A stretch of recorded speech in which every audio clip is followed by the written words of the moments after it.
What's up guys, this is a quick RAM heatsink installation video of a RAM that I bought from Lazada. So I have two 8GB of RAM for my computer, and one is an actual HyperX Fury module, and this one is actually a Kingston one. It's thinner but it doesn't have a heatsink.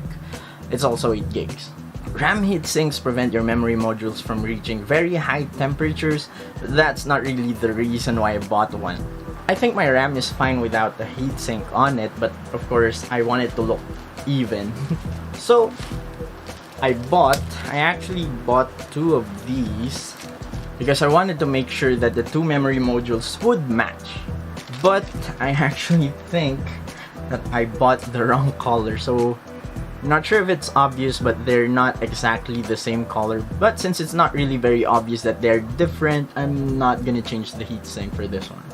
I bought these for 90 pesos each, and I'm actually very happy with the quality and the texture. It actually is identical, so that's really nice.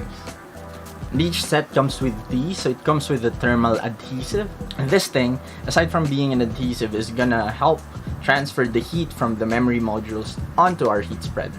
Before we install the heatsink, we need to make sure to remove all these stickers for the label, because that's gonna hinder the transfer of heat from the memory module onto our heat spreader. I want to keep this label, so I'm gonna transfer it into our heatsink. Kind of in the same position. That's perfect. To make sure that it's centered, we want to put the adhesive on top of the memory chips first. Like so. And on the other side.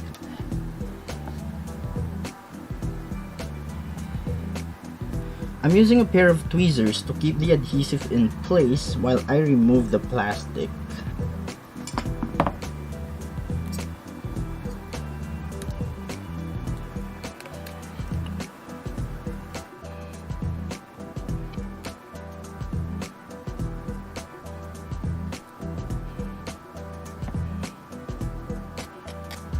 I think it would have been easier to remove the plastic if you put the adhesive on the plate first, but I wanted to make sure that it's centered. That's why I put it on top of the memory chips first.